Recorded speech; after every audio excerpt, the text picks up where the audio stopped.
Bienvenue à nouveau dans l'émission. Aujourd'hui, nous recevons Paulo Nogueira Batista Jr., ancien directeur exécutif au Fonds monétaire international, le FMI, et également vice-président fondateur de la nouvelle banque de développement des BRICS. Merci beaucoup d'être revenu dans l'émission. Merci. C'est un plaisir d'être à nouveau avec vous.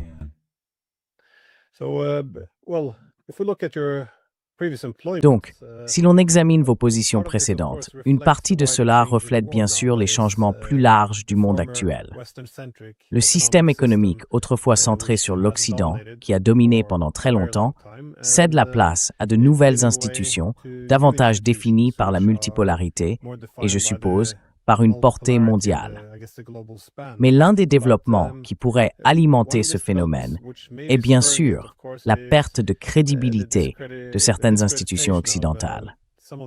Beaucoup d'attention se porte désormais sur la saisie des avoirs russes par l'Union européenne.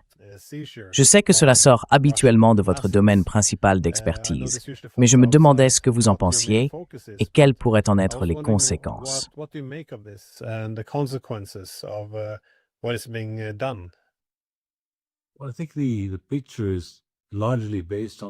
Eh bien, je pense que la situation repose en grande partie sur un fait fondamental. L'Occident politique, ou l'Occident collectif, principalement les États-Unis et leurs alliés, perd progressivement du terrain sur les plans politiques, économiques, financiers et démographiques. Et ce déclin relatif s'accompagne également d'un phénomène très préoccupant pour tout le monde. La tendance des États-Unis et de leurs alliés à utiliser le pouvoir qui leur reste, encore considérable, pour attaquer politiquement et économiquement les pays qu'ils considèrent comme rebelles, hostiles ou non coopératifs. Nous nous trouvons donc dans une situation assez inquiétante, car si l'on regarde les États-Unis et le bloc européen, ils restent encore très puissants. Ils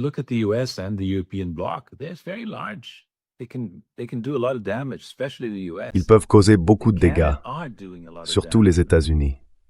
Ils peuvent, et ils le font déjà, tu sais. Nous venons d'apprendre aujourd'hui la tentative renouvelée de détacher le Groenland du Danemark. Il y a la situation au Venezuela.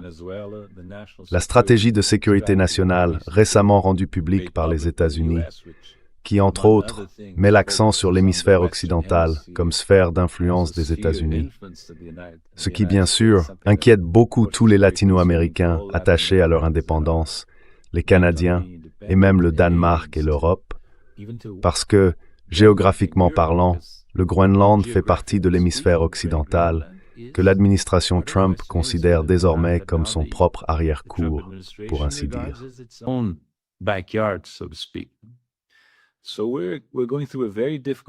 Nous traversons une phase très difficile. Je n'ai jamais rien vu de tel de toute ma vie. Je m'occupe de questions économiques internationales depuis les années 1980 et nous passons par une phase très très délicate, comme vous le savez. Vous avez souvent souligné ce point dans vos émissions. Où cela va nous mener est une question dont nous pouvons discuter, car plusieurs scénarios possibles se dessinent à l'horizon, compte tenu des faits fondamentaux que j'ai essayé de résumer au départ.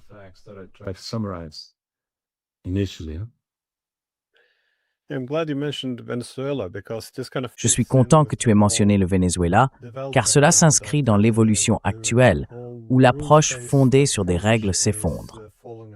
Comme tout le monde le sait, lorsqu'il existe une hégémonie économique, celle-ci a souvent intérêt à instaurer la confiance dans un système économique placé sous son administration. Mais l'option pour l'Occident politique était bien sûr de faire la transition et de préserver ce qui avait été construit. Un système économique international stable. Au lieu de cela, il semble qu'avec leur déclin relatif, ils entraînent le système dans leur chute.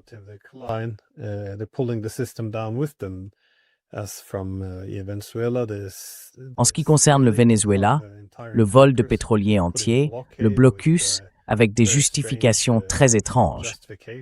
Je veux dire, c'est plus honnête, bien sûr, que ce qui apparaît dans la stratégie de sécurité nationale. Mais nous voyons aussi des développements similaires en Europe, où les couloirs maritimes internationaux ne sont plus sûrs. Quelles sont cependant les implications plus larges pour l'Amérique latine?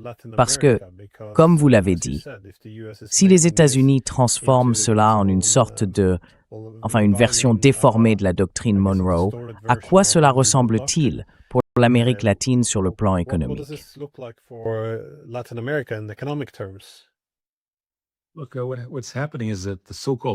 Écoutez, ce qui se passe, c'est que l'approche dite fondée sur des règles, essentiellement des règles établies par l'Occident politique, par les États-Unis et leurs alliés, a cessé d'être respectée.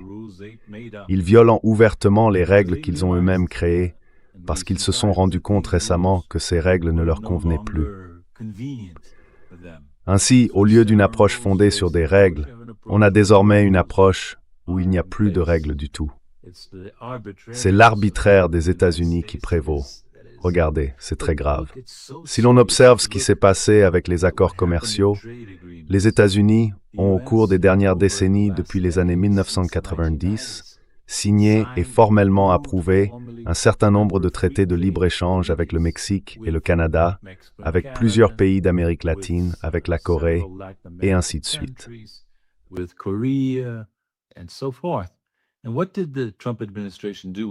Et qu'a fait l'administration Trump avec sa politique tarifaire? Elle a simplement rompu tous ces traités unilatéralement. Ils n'ont même pas pris la peine de dire qu'ils abandonnaient le traité. Ils l'ont simplement rompu. Ainsi, la crédibilité de la structure que l'Occident avait construite depuis la Seconde Guerre mondiale est totalement perdue. Ce qu'on appelait une approche fondée sur des règles a été remplacée en réalité par de la piraterie. C'est de la piraterie. Notez bien que ce n'est pas une création de l'administration Trump. Cela se poursuit à travers ces guerres. Mais c'est devenu plus flagrant, plus agressif avec Trump 2, encore plus qu'avec Trump 1. Cette résurgence de la doctrine Monroe, comme je l'ai dit, en est une version déformée, car la doctrine Monroe était à l'origine, d'un côté, l'affirmation de la puissance des États-Unis. On the one hand, it was the assertion of U.S. power, right?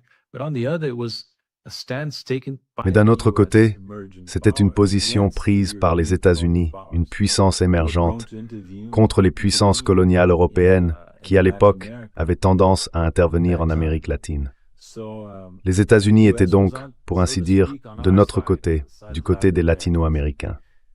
Mon propre pays, le Brésil, n'a jamais été directement soumis à une ingérence européenne. Il n'a jamais eu besoin de la doctrine Monroe. Mais nous l'avons observé et y avons vu certains aspects positifs. Aujourd'hui, c'est complètement différent. La doctrine Monroe a été ravivée par Trump. C'est simplement un instrument de pouvoir impérial. Et elle n'est pas seulement couchée sur le papier. Elle est mise en pratique, notamment dans 2 domaines aujourd'hui. Le Groenland et, plus important encore, le Venezuela. Si vous regardez la situation politique de l'Amérique du Sud, par exemple, vous verrez que, par des moyens non militaires, les satellites de Trump sont déjà au pouvoir, et Milei en est le cas le plus flagrant.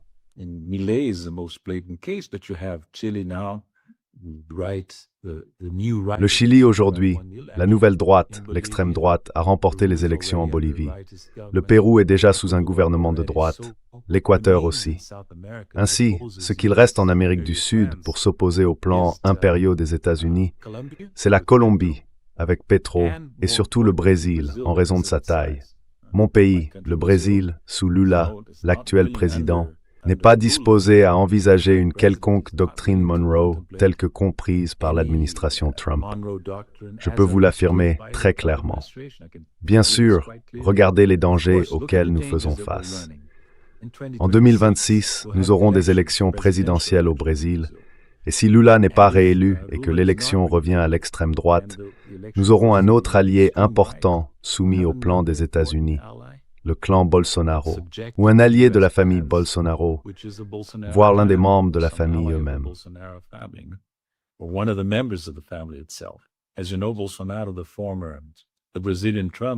Comme vous le savez, Bolsonaro, l'ancien président, le Trump brésilien ou le Milei brésilien, est en détention, condamné pour avoir tenté de supprimer la démocratie, malgré la tentative initiale de Trump de l'aider. Donc je pense que ce que Trump nous montre clairement, à nous, Latino-Américains, c'est le danger de ne compter que sur le soft power. Ma question pour vous, et peut-être pour ceux qui nous écoutent, est la suivante. Dans quelle mesure le Venezuela pourrait-il infliger des pertes aux États-Unis s'il tentait d'envahir le pays? C'est une question cruciale. L'un des conseillers de Lula, l'ambassadeur Celso Amorim, a accordé une interview il y a quelques semaines en disant que si les États-Unis envahissaient, ce serait un nouveau Vietnam. Je l'espère, car si les États-Unis peuvent renverser un gouvernement qui ne leur plaît pas à peu de frais, avec peu d'efforts, cela créerait un précédent qui pourrait être couvert d'hémisphère dans l'hémisphère d'Est.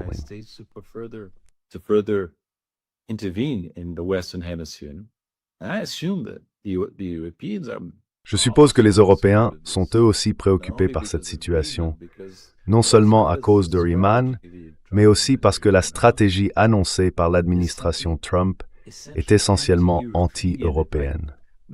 Je ne suis pas sûr de bien m'exprimer. Je pense qu'il y a quelque chose que je ne comprends pas, Glenn.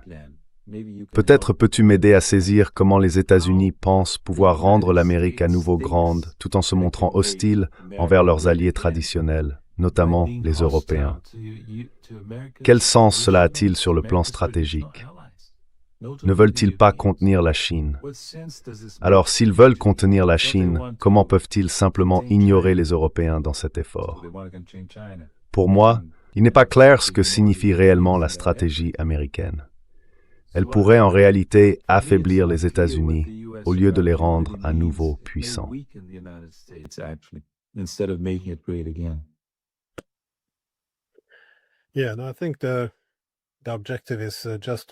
Oui, je pense que l'objectif est d'extraire certains actifs et ressources, mais aussi de s'assurer que les Européens ne commercent pas avec d'autres centres de pouvoir.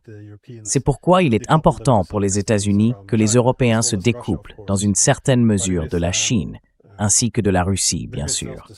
Mais c'est très autodestructeur pour les Européens. Sur ce point, cependant, comment comprendre ces saisies d'actifs par les Européens? Ils ont confisqué les avoirs russes et maintenant ils essayent de trouver un mécanisme juridique, une excuse, pour s'emparer réellement de tout l'argent.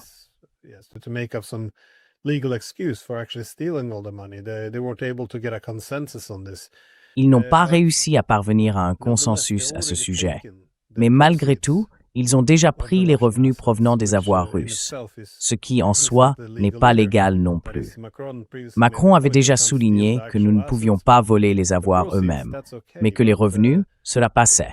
Pourtant, cela ne semble pas légal non plus. Voyez-vous sur quelle base juridique l'Union européenne pourrait confisquer les avoirs russes, soit de manière permanente, puisqu'ils semblent désormais gelés indéfiniment, soit en les saisissant purement et simplement. Voyez-vous une base juridique ici? Aucune base juridique, absolument aucune.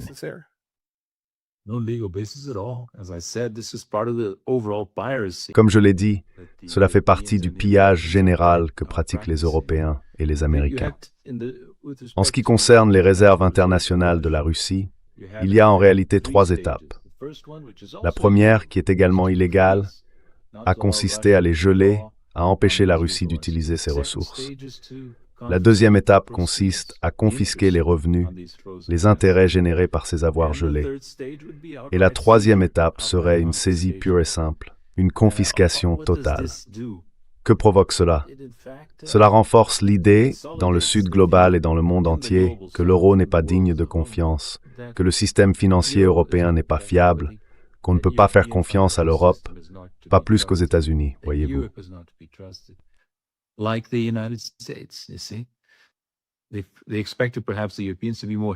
Ils s'attendaient à ce que les Européens soient plus hésitants que les Américains, mais en réalité, les Européens ont suivi le mouvement et ont d'abord gelé et confisqué les avoirs russes. Donc, ces pays, les États-Unis, l'Europe, vous le savez, nous le savons tous, sont fondés sur le respect de la propriété. C'est la pierre angulaire de leur système juridique. Eh bien, si l'on examine la structure politique et juridique de l'Occident, le principe fondamental est le respect des droits de propriété.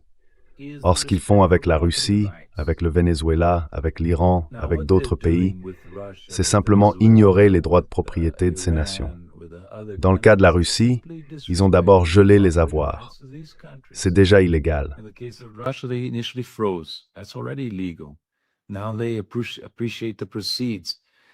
Maintenant, ils s'approprient les bénéfices. Vous avez mentionné l'explication donnée par Macron. C'est très grave de voir le président d'un pays aussi important que la France parler ouvertement des raisons pour lesquelles il serait acceptable de saisir les bénéfices des avoirs russes gelés. C'est un pas de plus. Qu'est-ce que cela signifie? Cela signifie que le président d'un pays parle ouvertement le langage des pirates. Si l'on combine cela avec le langage de Trump, par exemple, à propos du Venezuela, que dit-il? Au départ, c'est à cause du narcotrafic. Maintenant, c'est pour le pétrole qu'il possède. C'est à nous. Ils nous l'ont volé, donc nous le reprenons. Des navires sont interceptés, saisis, confisqués, et la cargaison est appropriée par les États-Unis.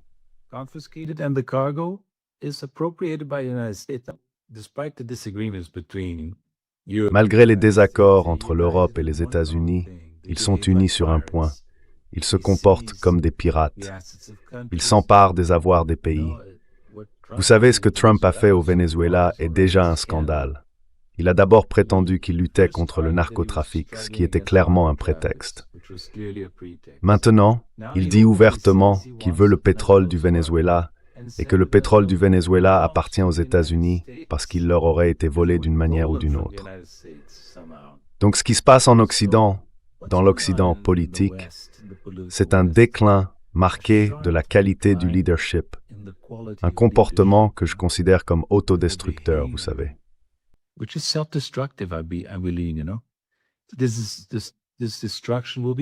Cette destruction sera progressive, car si l'on regarde les États-Unis, si l'on regarde l'Europe, ce sont des nations très développées, avec des niveaux de revenus élevés, des indicateurs sociaux élevés, de très bons indicateurs sociaux. Donc la destruction sera un long processus, mais elle est en cours. Elle est en cours et elle s'est accélérée, vous savez. Maintenant, si l'on combine cela avec des problèmes économiques, une instabilité financière, un leadership faible, tout cela réuni conduit, je crois, à une accélération du déclin de l'Occident politique, sans exception. Je veux dire, on ne peut pas isoler un seul pays de l'Occident collectif qui échappe à cette tendance au déclin. Et cela, je crois, est un aspect clé pour comprendre ce qui se passe dans le monde aujourd'hui.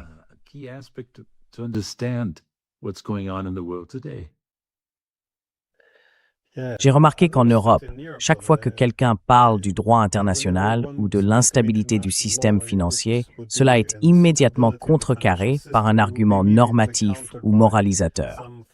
On entend dire « Eh bien, la Russie a causé beaucoup de destruction en Ukraine. Il est donc juste qu'elle paye pour cela.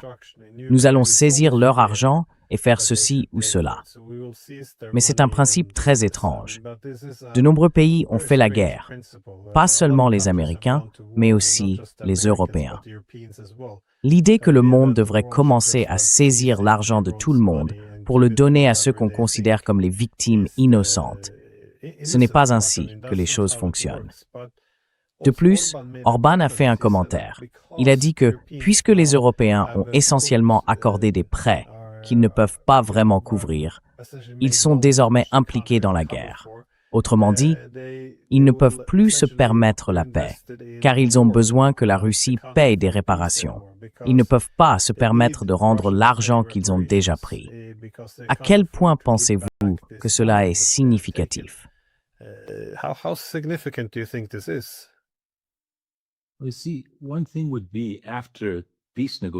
Vous voyez, une chose serait, après les négociations de paix, d'inclure dans l'accord que la Russie, d'une manière ou d'une autre, aide à reconstruire l'Ukraine. Mais ce n'est pas ce qu'ils demandent. Ce n'est pas ce que les Européens disent qu'ils vont faire. Ils affirment qu'ils le feront de toute façon, unilatéralement. Et cela entraîne pour l'Europe tous les effets négatifs que ce genre de mesures provoque inévitablement. Ce que je ne comprends pas, c'est pourquoi l'Europe semble croire que la Russie veut contrôler le continent européen, envahir plusieurs autres pays, que l'Ukraine n'est que la première étape. Il n'y a aucune preuve de cela.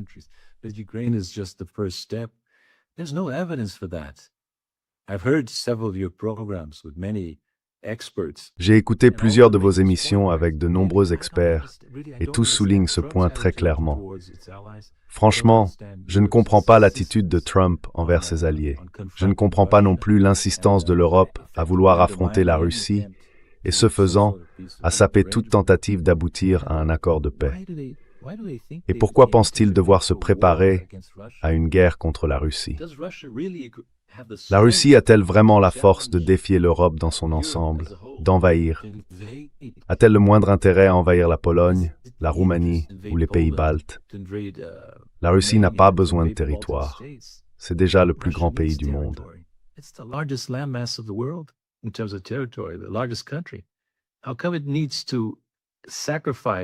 Pourquoi faudrait-il qu'un pays sacrifie son peuple, son économie, sa position politique dans le monde, simplement pour gagner du territoire? Ce n'est pas plausible, voyez-vous. Cette façon de penser est devenue, je crois qu'il est encore juste de dire que la plupart des Européens ordinaires croient à cette menace russe, qui est, à mon avis, une fabrication de la part de certaines élites européennes et des médias européens. Et cela entraîne d'immenses coûts économiques pour l'Europe, économiques, politiques, sociaux. C'est vraiment une catastrophe.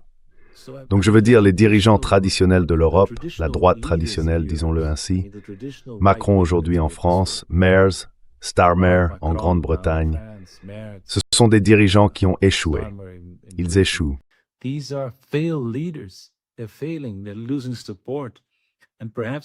perdent du soutien.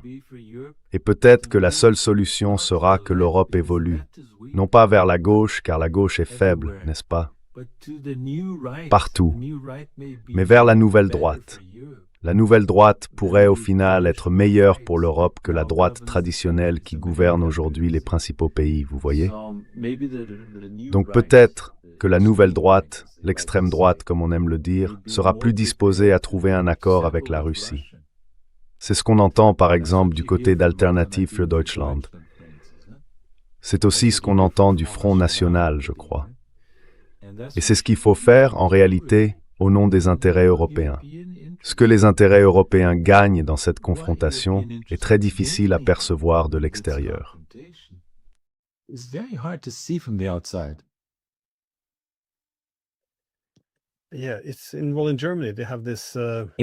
En Allemagne, il semble que tout le centre soit devenu la partie la plus radicale, tandis que ce qu'ils appellent l'extrême gauche et l'extrême droite sont en réalité les endroits où l'on trouve des gens qui parlent de paix.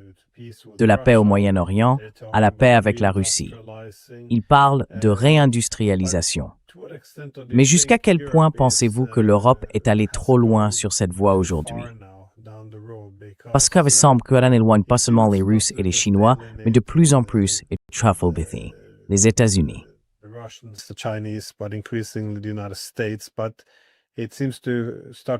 Mais il semble que cela commence aussi à se fragmenter un peu. Car, comme nous en avons parlé, ces règles pour saisir l'argent, ce n'est même pas quelque chose sur lequel ils s'accordent au sein de l'Europe. Ils craignent que des pays comme la Hongrie, la République tchèque, la Slovaquie ou d'autres ne commencent à voter contre, car ils sont censés voter tous les 6 mois pour décider de maintenir ou non le gel des avoirs russes. Maintenant, ils viennent de suspendre leurs propres règles. Donc, ils se divisent eux-mêmes aussi. Il y a tellement de choses de ce genre. C'est en quelque sorte un comportement autodestructeur. Mais quand on regarde des pays comme l'Allemagne et toute la désindustrialisation économique, à quel point penses-tu que le déclin de l'Europe est important?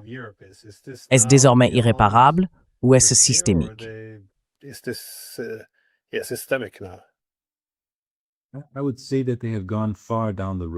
Je dirais qu'ils se sont déjà bien engagés sur cette voie, et je ne dirais pas que c'est irréparable.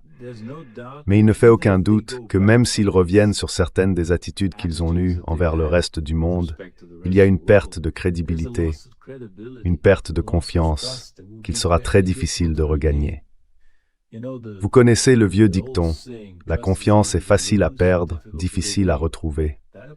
Cela s'applique à l'Occident en général et à l'Europe en particulier. Et cela se fragmente. Vous avez tout à fait raison.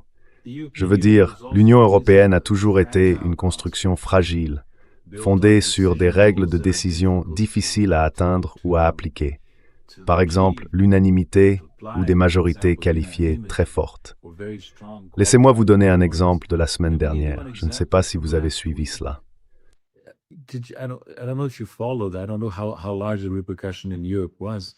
Je ne sais pas quelle a été l'ampleur des répercussions en Europe, mais le président du Brésil, Lula, était déterminé à signer samedi dernier l'accord économique à grande échelle entre le Mercosur et l'Union européenne. Et en raison des divisions internes au sein de l'Union européenne, cela ne s'est pas produit. À la dernière minute, l'Italie a rejoint le bloc d'opposition mené par la France, ce qui a créé une minorité de blocage. Les Européens et le président Lula, la Commission européenne et le gouvernement brésilien ont donc dû renoncer à l'espoir de signer l'accord. Je vais vous dire, cet accord est mauvais pour nous, le Brésil, le Mercosur. Je ne m'attendais pas à ce que la difficulté vienne de l'Europe. Je pensais que nous aurions davantage résisté à un accord qui ouvre effectivement le marché brésilien aux entreprises industrielles européennes, en particulier aux Allemandes.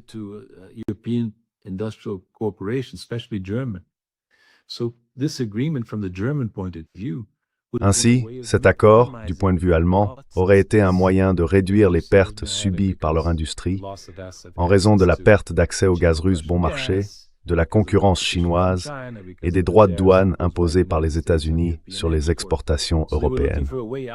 Ils cherchaient donc une issue. Et le marché brésilien est vaste.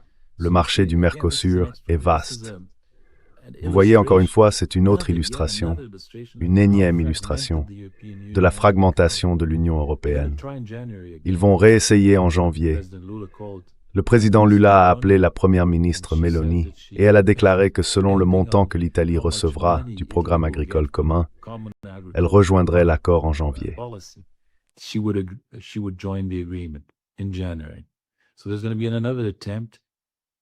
Donc, il va y avoir une nouvelle tentative.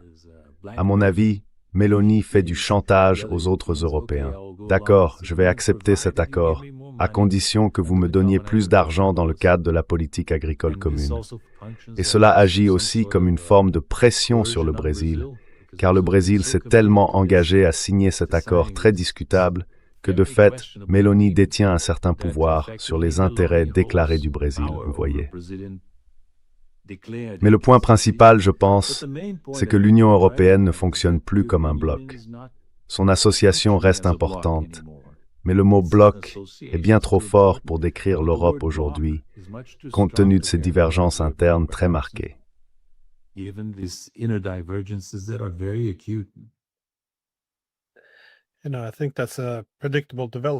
Tu sais, je pense que c'est une évolution prévisible.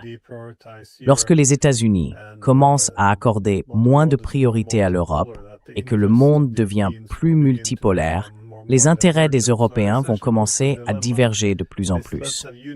Cela crée donc un dilemme. Il y a moins d'unité, mais comme les intérêts nationaux sont si divisés, on est censé les mettre de côté. Mais si tu fais cela, si tu n'agis pas selon ton intérêt national, tu vas avoir de gros problèmes à l'avenir et laisser un vide politique majeur. Et oui, à propos de l'effondrement des règles, j'ai vu la chef de la diplomatie de l'UE, Kaja Kallas, essayer de rassurer le Premier ministre belge en disant qu'il est acceptable de saisir les avoirs russes.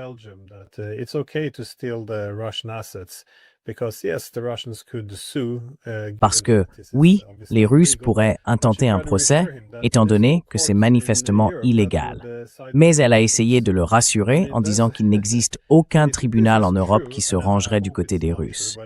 Je veux dire, si c'est vrai, et j'espère que ça ne l'est pas, mais si ça l'est, alors il y a un problème profond avec le système juridique lui-même. Si l'idée est qu'aucun tribunal européen ne se rangerait jamais du côté de la Russie, simplement parce qu'il déteste la Russie, alors il n'y a plus d'état de droit. C'est assez préoccupant. Mais pendant que tout cela se passe en Europe, nous savons que les BRICS, l'OCS et d'autres structures essaient de mettre en place une nouvelle architecture économique pour rétablir un certain niveau de confiance. Comment voyez-vous Par exemple, les BRICS tentaient de restaurer ce que l'Occident politique est en train de détruire. Yes, restore what the political West is destroying. Before I go into that, let me tell you, Avant d'en venir là, laissez-moi vous dire, en tant que personne extérieure et admirateur de l'Europe, je l'ai toujours été tout au long de ma vie, que je pense que la meilleure approche pour l'Europe serait ou aurait été de suivre la vision de De Gaulle, une association de nations indépendantes et non un bloc économique profondément intégré. Maintenant, vous avez cette situation où Kaja Kallas est complètement, ce que vous venez de nous dire à propos de ces déclarations, c'est irresponsable, voire puéril. Je veux dire, elle ne peut pas parler au nom de toutes les juridictions européennes sur cette question. Cela affecte la crédibilité des tribunaux européens s'ils s'associent à ce genre de déclarations. Mais pour en venir à votre question sur les BRICS et l'Organisation de coopération de Shanghai, l'OCS, il est vrai que nous avons essayé de construire une architecture économique alternative. J'y étais profondément impliqué en 2015, 2017 et même avant.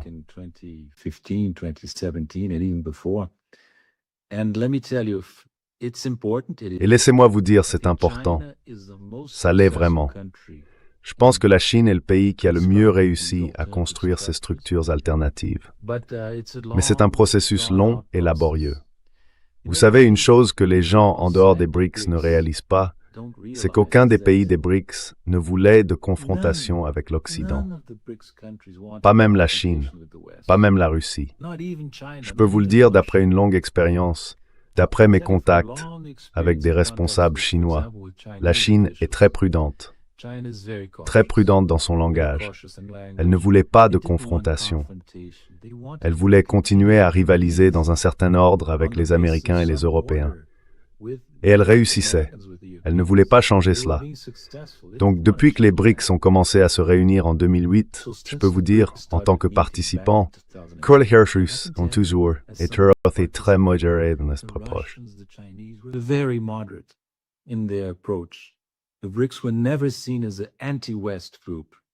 Les BRICS n'ont jamais été considérés comme un groupe anti-Occident. Nous sommes perçus comme une organisation pro-BRICS ou pro-Sud global. L'OCS est une association eurasienne, très pertinente, et elle n'a pas pour but d'attaquer l'Occident. Vous savez, je viens de passer près d'un mois en Chine et en Russie. Nous nous sommes rencontrés à Valdai, n'est-ce pas? Et les chercheurs chinois à qui j'ai parlé utilisent souvent ce langage. L'architecture économique que nous devons construire n'est pas anti-occidentale, elle est post-occidentale ou non occidentale. C'est typique des Chinois. Ils sont très réticents à l'escalade. Regardez l'histoire de cette confrontation entre l'Occident et la Chine, entre les États-Unis et la Chine. Chaque fois qu'une mesure agressive a été prise, elle venait des États-Unis, et la Chine ne faisait que réagir.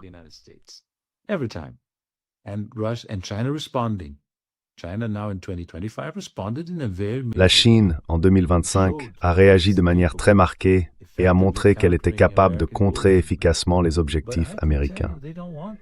Mais je peux vous dire qu'elle ne le souhaite pas. Même la Russie, vous connaissez bien la Russie, avertissait l'Occident. N'élargissez pas l'OTAN, ne rapprochez pas l'OTAN de nos frontières, ne faites pas cela, nous ne le permettrons pas. Elle a prévenu à plusieurs reprises et l'Occident a continué d'ignorer les lignes rouges encore et encore. L'un des derniers éléments a été le mépris total des accords de Minsk. Il est donc très important de comprendre que les BRICS et l'OCS ne mènent pas une campagne visant à affaiblir l'Occident.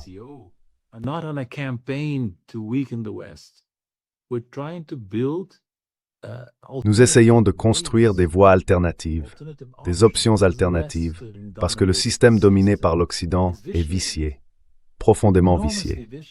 Cela remonte à avant Trump, mais avec Trump, la situation est devenue encore pire, car il a introduit un nouvel élément, l'usage agressif, unilatéral et massif des tarifs douaniers contre tout le monde, ou presque tout le monde, dans le monde. C'est donc devenu le chaos. Et vous savez, une chose qui pourrait nous obliger, nous, les BRICS, à réagir plus rapidement et peut-être plus fermement, ce serait un effondrement du système financier occidental, quelque chose de l'ampleur de ce que nous avons connu en 2008 et 2009.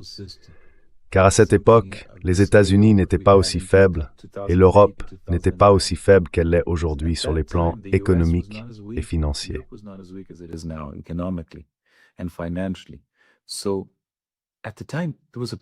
À l'époque, il y avait un phénomène paradoxal qui, à mon avis, ne se reproduira pas. Une ruée vers le dollar américain comme valeur refuge, malgré le fait que la crise ait pris naissance dans le système financier américain, puis européen. Personne ne le sait avec certitude, mais je pense que cette fois, si nous connaissons un nouvel effondrement majeur du secteur financier, le dollar ne sera plus le pari sûr. Le dollar sera, cela pourrait même accélérer, la fuite hors du dollar qui est déjà en cours.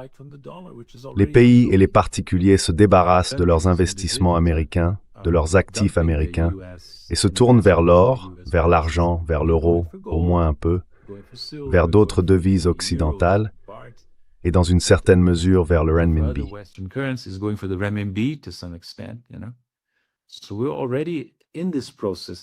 Nous sommes donc déjà engagés dans ce processus et je pense qu'il s'accélérera énormément, ce qui représentera un défi pour nous.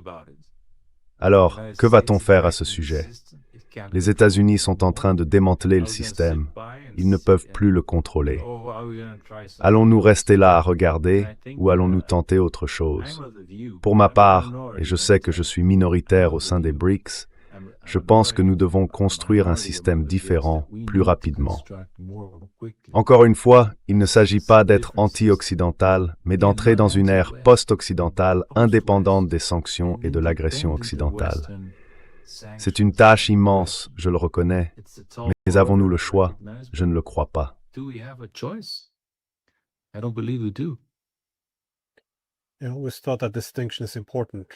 J'ai toujours pensé que cette distinction est importante entre être anti-américain et anti-hégémonique.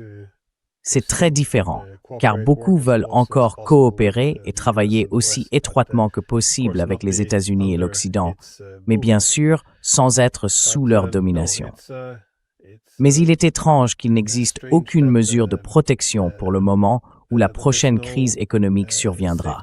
Car je pense, et encore une fois, comme vous l'avez dit, que post-occidental signifie simplement que si l'Occident rend impossible l'utilisation de ses technologies, de ses banques ou de sa monnaie à cause de la coercition économique, ou si cela n'est plus viable, si l'on voit un effondrement économique se profiler en Occident, alors il semble responsable d'avoir un plan B.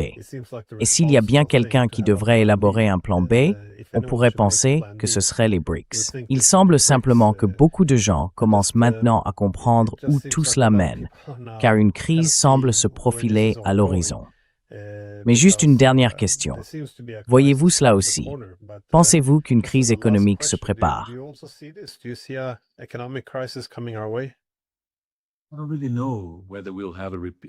Je ne sais pas vraiment si nous connaîtrons une crise financière à grande échelle. Il y a des signes de vulnérabilité, des signes de bulle, mais c'est une possibilité distincte. Si l'on regarde les 40 ou 50 dernières années, une chose clairement démontrée par le système financier américain et par celui de l'Union européenne, c'est que ces systèmes sont sujets aux crises. Nous avons connu des crises à répétition, la dernière et la plus importante étant celle de 2008-2009. Je dirais donc qu'on ne peut pas exclure cette éventualité. De nombreux experts qui observent le marché boursier américain y voient de forts signes d'une bulle susceptible d'éclater. Étant donné la taille de cette bulle et celle du marché des capitaux américains, si elle éclate, il est probable qu'elle ait un effet à grande échelle sur l'économie américaine. L'économie mondiale américaine.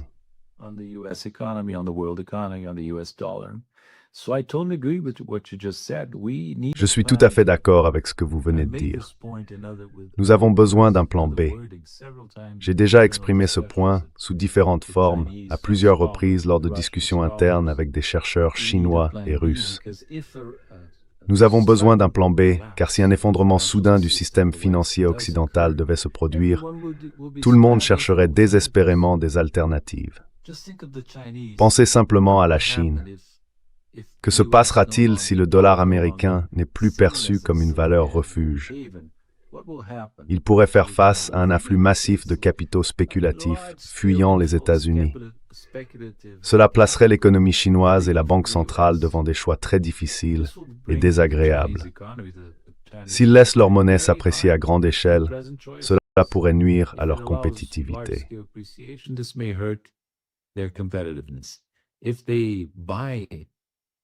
S'ils achètent des actifs en dollars et vendent des renminbi pour éviter l'appréciation, ils achètent ce qu'ils ne veulent plus détenir, des actifs américains ou européens.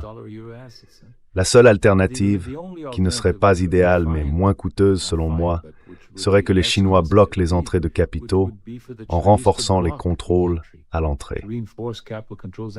Ce ne serait toutefois pas sans coût, car ça éloignerait encore davantage la monnaie chinoise du statut de devise convertible. La Chine a donc tout intérêt, à mon avis, mais je ne sais pas si les Chinois partagent ce point de vue, à poursuivre un plan B. En réalité, sans la Chine, je pense qu'un plan B ne peut pas être mis en place, compte tenu du poids de la Chine par rapport aux autres BRICS.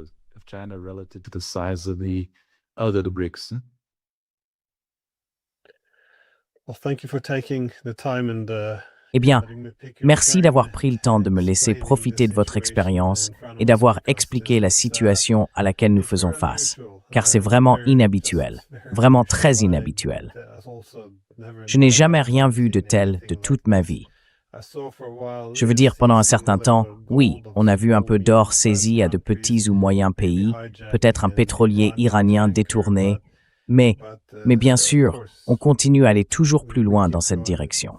Et s'en prendre à un grand pays fondé sur les ressources comme le Venezuela ou à une grande puissance comme la Russie sera bien pire. Je pense que nous en voyons déjà les conséquences. Alors merci encore. Merci. C'est toujours un plaisir d'être ici.